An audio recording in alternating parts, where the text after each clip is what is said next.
We make the rules, pal. The news, war, peace, famine, upheaval, the price of a paper clip.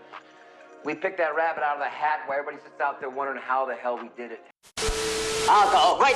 So now we're going to take a look at the pick and roll dynamic between Cat and Mikal Bridges and how it's looking like throughout the various parts of the season. And we're going to compare it to right now with Jalen Brunson being out.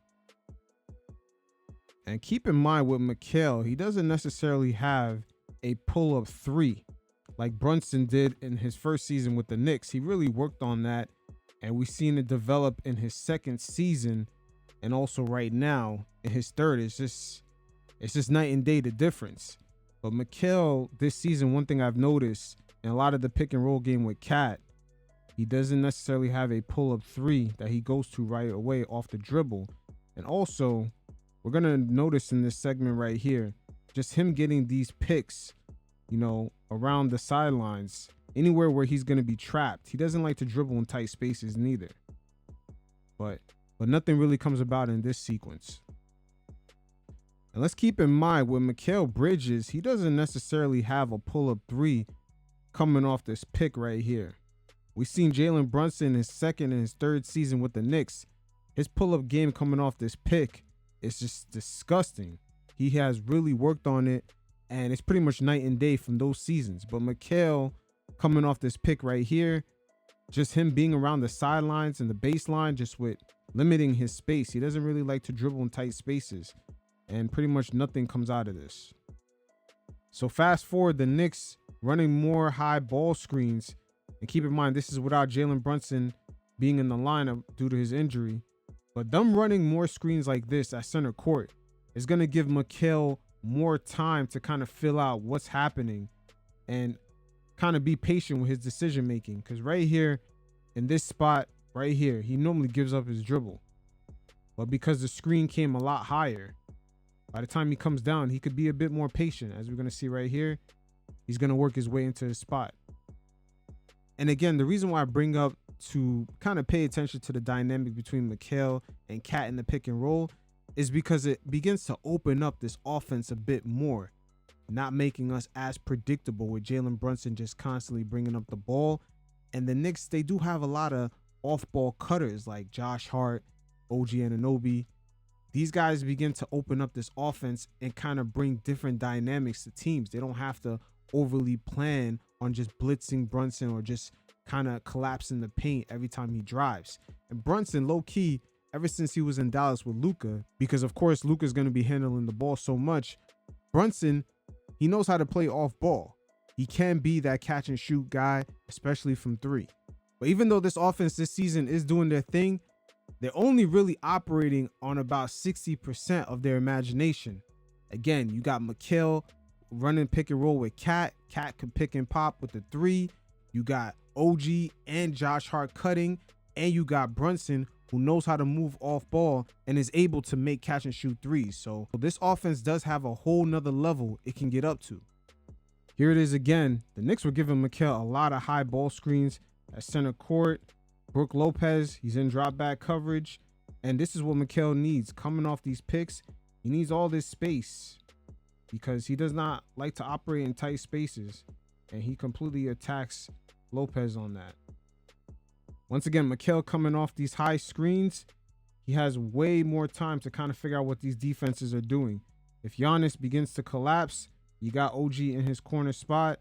Josh Hart, we all know he loves to backdoor it. He has his off-ball cutting.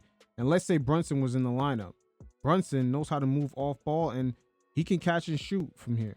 Like, this is his spots. But look at Mikal. Mikal has plenty of space. Look at the spacing. Like, this is where Mikal is comfortable. Bridges once again running pick and roll with Cat. And right here with Drummond in drop back coverage. For him dropping back, this is where Mikal needs to work on that pull-up game off the dribble, because he had it right there. But with Cat not even popping out, Cat's on the roll. He kind of brings Oubre with him. It kind of makes things tight for Mikal, gives up his dribble, and there's nowhere to go. So again, fast forward with Brunson out. Cat does a rescreen right here. Defenders go under the screen, and this is a rare sighting this season. Mikal's going to pull up right here, and this is what he needs to work on right here. We need more of this. And right here, it's still early in the season. We're just going to give Mikal a little grace right here. Guys are still trying to figure shit out. But right here, with Embiid dropping back, this is where Mikal got that easy pull-up right here. He's going to have to work on these shots. He was open. But again, he doesn't like to dribble in tight spaces. You see how he already gives up his dribble? And he forces it's kind of a tough pass right there. But with Brunson being out, it does present an opportunity for us as the viewers to see what some of these guys can do, especially Mikal getting more reps, kind of running pick and roll. And at times we will need him to be the ball handler when Jalen Brunson sits down on the bench to get some rest. So fast forward, once again, Brunson is out. Mikal gets a high ball screen in center court.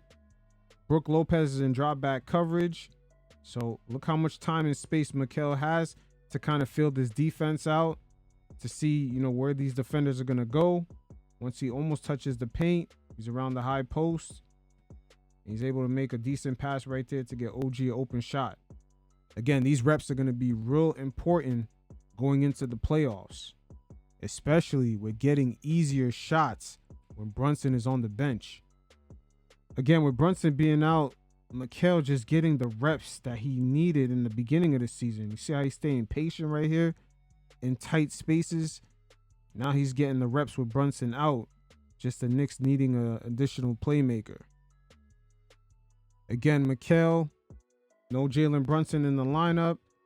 And he's going to throw Kolek open right here with Josh Hart cutting. See, this is why I said the imagination with this offense, we're really only running at 60%, because with Josh Hart cutting like this, and let's say if Precious wasn't here, this would be OG. This is his spot at the corner. And also, if he dives to the hoop, he can easily dunk and finish it. So the Knicks do have options, but Mikal just getting more reps here. As Josh Hart makes his cut, he's going to do a no look to Kolek and just kind of pass him wide open.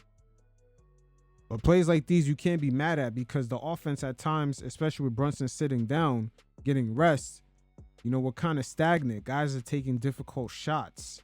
So just generating easier offense, a lot of it's going to come through what some of the ball handlers like Mikal can do, especially in pick and roll with Cat.